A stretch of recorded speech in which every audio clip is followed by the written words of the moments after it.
Hello everyone. स्वागत है आपको कंसल्टेंट डॉक्टर यूट्यूब चैनल में। आज मेरे पास एक इनफर्टिलिटी का पेशेंट आए थे, आज से आई थिंक 10-15 दिन पहले। और इनफर्टिलिटी कपल थे, उनके लगभग 2 साल से कोई बेबी नहीं हो रहा था। मैरिड के 2023 में मैरिड हुआ था। और उनका लगभग अभी से मतलब 10 दिन दवा चला। कितने दिन दवा चला? 10-15 दिन, हाँ लगभग 15 दिन दवा चला। और आज के दिन यूपीटी पॉजिटिव है, यानी प्रेगनेंसी टेस्ट पॉजिटिव है। तो कैसे हुआ और इसमें क्या मेरा कितना रोल था और एज ए पेशेंट का कितना रोल था, ये आपको पेशेंट ही बताएंगे। और उनका कितना मतलब कॉस्ट लगा इनफर्टिलिटी से बचने के लिए, मतलब एक बेबी के लिए कितना कॉस्ट लगा। इससे लोग बहुत परेशान हैं। तो उनके लिए ये संदेह है कि आप इनफर्टिलिटी अगर है आपको, तो आप इलाज के लिए आगे बढ़ें। इसका बहुत अच्छा ट्रीटमेंट है और अभी के डेट में बहुत अच्छा मैनेजमेंट है, जिसे इनफर्टिलिटी को ठीक किया जा सकता है, क्योर किया जा सकता है। तो हम लोग पेशेंट से जानेंगे कि कितने इनका क्या कॉस्ट लगा और कितने दिन इनको वेट करना पड़ेगा इसके बीच। फिर हम आपको बताएंगे जो टोटली इसका प्रोसेस होता है, क्या प्रोसेस होना चाहिए और कितना जल्दी ठीक हो सकता है ये। तो आपसे पूछेंगे हम। हेलो एवरीवन, मेरा नाम शाह आलम है। आज से करीब 10-15 रोज पहले जो है ना, हम डॉक्टर साहब के पास आए थे। ये प्रेगनेंसी के लेकर के बहुत ज़्यादा परेशान थे। करीब 2 साल हो गया मेरा शादी का, कोई बेबी वूबी नहीं था। तो इनके पास आए, ये जो है ना सजेस्ट किया कि हाँ ये चीज़ जो है ना कि आप रिपोर्ट कराइए, चाहे जाँच वगैरह जो भी हो, जैसे जो है कि आप डॉक्टर साहब बताए उनके मुताबिक जो है कि चले, ठीक है। और कॉस्ट कोई ज़्यादा नहीं है, समझे। सबसे पहली बात है कि भरोसा, क्योंकि कोई भी चीज़ पे यकीन अगर भरोसा करते हैं ना, तो सब कुछ जो है कि बेहतर होता है। अगर जो आप यकीन और भरोसा नहीं कीजिएगा तो कोई भी चीज़ आपको पॉजिटिव नहीं आएगा, समझे। तो भरोसा सबसे बड़ी चीज़ होता है। और बात रहा है कि जो है इलाज का कॉस्ट का, तो कॉस्ट कोई ज़्यादा हाई फाई नहीं है, समझे। कॉस्ट नॉर्मल ही है, मिनिमम जो है ना कि 10 से 11 हज़ार रुपया तक जो है कि कॉस्ट है। और आज जो है कि इस चीज़ का जो है कि हमको रिजल्ट भी मिला है और बहुत ही बेहतरीन ट्रीटमेंट वगैरह हर चीज़ जो है कि उससे पहले, मतलब हम लोग बिलीव भी नहीं कर सकते हैं, उससे पहले जो है कि हमको रिजल्ट मिला है, समझे। तो आप लोग भी इस चीज़ पे जो है कि आप ध्यान दीजिए। और जो भी इस तरह से प्रॉब्लम से जूझ रहे हैं, तो उस चीज़ को आप जो है कि आसानी से इस चीज़ को कर सकते हैं। इसमें कोई घबराने का नहीं है, नहीं ज़्यादा इसमें कोई टेंशन लेने की चीज़ है, ठीक है। बट सबसे पहले हम बोले ना कि भरोसा, भरोसा कर जो किसी चीज़ पे कीजिएगा ना, तो सब कुछ जो है कि बेहतर होगा और पॉजिटिव रिजल्ट आता है उसका, ठीक है। आगे जो है कि डॉक्टर साहब बताएंगे। तो जैसे आप लोगों ने पेशेंट से सुना उनका जो भी प्रोसेस था, और आगे का हम आपको प्रोसेस बताएंगे इस वीडियो में बने। सो गाइस, जैसे मैं आपको बताने वाला था कि जो प्रेगनेंसी कंसीव हुआ उसमें क्या क्या प्रोसेस था और बेबी कंसीव करने के लिए क्या क्या करना पड़ता है और इनफर्टिलिटी कैसे मैनेज किया जाता है, वो मैंने आपको लाइव दिखाया। हालांकि पेशेंट का फोटो दिखाना अलाउड नहीं है, बट मैंने उनकी आवाज़ में आपको थोड़ा तसल्ली दिलाया कि ये भी संभव है अगर आप अच्छे ट्रीटमेंट ले रहे हैं तो मेरे एक्सपीरियंस से ये बहुत खुशी की बात है। एज ए पेशेंट के लिए तो खुशी है, बट मेरे लिए बहुत खुशी की बात है कि मैंने एक इनफर्टिलिटी को ठीक किया। इससे बड़ा मेरे लिए खुशी क्या हो सकता है। जो इतने सालों से परेशान थे कपल्स इनफर्टिलिटी से, और उनको अगर एक बीवी मिले तो कितना खुशी आता है। तो वो खुशी मैं आपको बताना चाहता हूँ। जैसे कि मेरे पास पेशेंट आए और इनफर्टिलिटी का केस लेके, तो मैंने उनका कुछ इन्वेस्टिगेशन कराया, जैसे मेल और फीमेल दोनों का इन्वेस्टिगेशन कराया जाता है, जिसमें हार्मोन्स का बहुत सारा जांच होता है।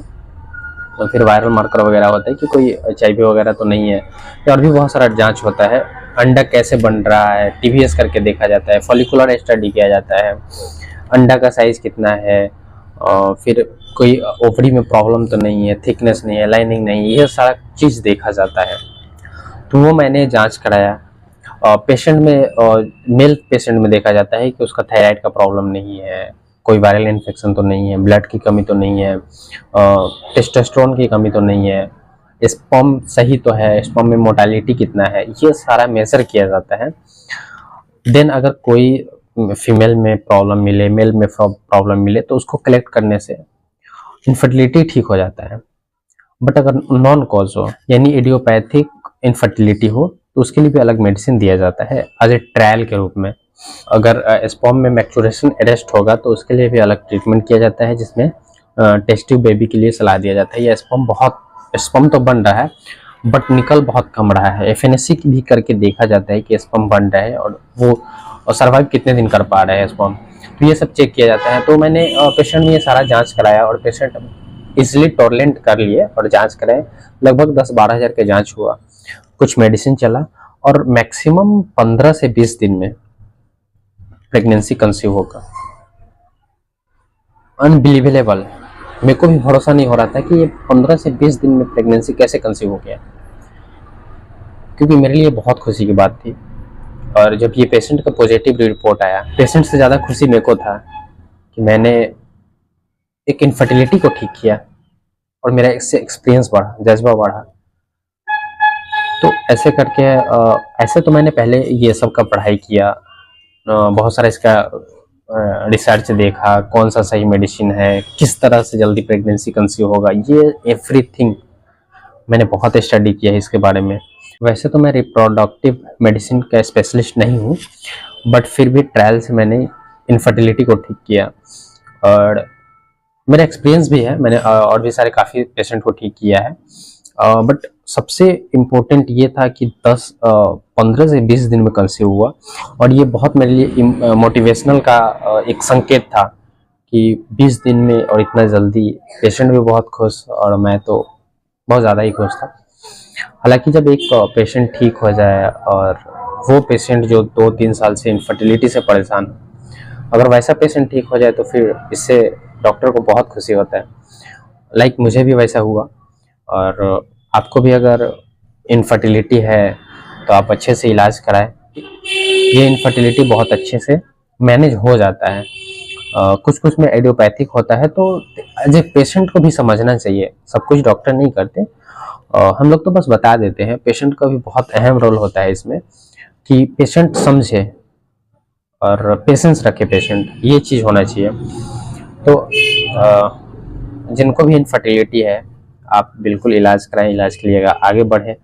और क्या क्या इसमें प्रोसेस होता है अपने डॉक्टर से पूछ लें। कुछ आपका प्राइवेट प्रोसेस होगा जो आपके डॉक्टर आपको मिल के बताएंगे, तो वो सब करने से भी प्रेगनेंसी जल्दी कंसीव होता है।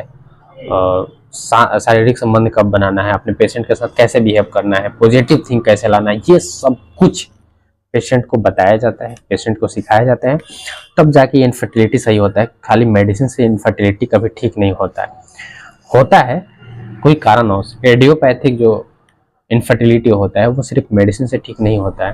और इसमें मैंने बहुत से रोल देखे हैं, जैसे पेशेंस थेरेपी हो गया, पेशेंट को समझाना, पेशेंट को ये भी बताया जाता है कि कब प्रेगनेंसी का ज़्यादा चांस होता है, कब कंसीव हो सकता है, ये सब कुछ बताया जाता है, समझाया जाता है। अगर पेशेंट बात समझे और उस चीज़ को फॉलो करे तो इनफर्टिलिटी से बहुत जल्दी बच सकते हैं। सो ये मेरा वीडियो बनाने का मुख्य उद्देश्य ये था, जो इनफर्टिलिटी से ज़्यादा परेशान है उनके पास ये मैसेज आए, जो इनफर्टिलिटी से बहुत ज़्यादा परेशान है उनके पास ये मैसेज जाए और वो उनको थोड़ा मोटिवेशन मिले और वो इनफर्टिलिटी को ठीक करने के लिए आगे बढ़े, इलाज कराएं और अपने लाइफ को और बेहतर बनाएं। और बहुत बहुत सॉरी कि आपको बैकग्राउंड में थोड़ा सा साउंड दिखता होगा, क्योंकि मैं अभी क्लिनिक पे हूँ और यहाँ पे गाड़ी बहुत ज़्यादा चलता है, तो थोड़ा सा साउंड का प्रॉब्लम हो सकता है, तो उसके लिए आप थोड़ा मैनेज कर लीजिएगा। अगर हमसे ट्रीटमेंट चाहिए होगा तो आप मेरे को डिस्क्रिप्शन बॉक्स में नंबर होगा या आपको स्क्रीन पे नंबर दिख रहा होगा, इस पर आप हमें कंसल्ट कर सकते हैं। आज जानकारी पर्पज़ के लिए हमसे बात कर सकते हैं। और ध्यान रहे कि मेरे को कभी भी बात करना हो तो 8 बजे रात के बाद ही हमसे बात हो पाएगा और मैं फ्री रहता हूँ उस समय, तो उस समय आप उस समय हमसे इनफर्टिलिटी के बारे में कुछ भी पूछ सकते हैं। अगर वीडियो अच्छा लगा तो लाइक कर दें, अपने दोस्तों में शेयर करें, चैनल को सब्सक्राइब नहीं किया तो प्लीज़ चैनल को सब्सक्राइब कर लें। मैं ऐसे टॉपिक अपने यूट्यूब चैनल पर लाता रहूँगा, इसलिए बने रहे मेरे इस चैनल पे। Thank you so much.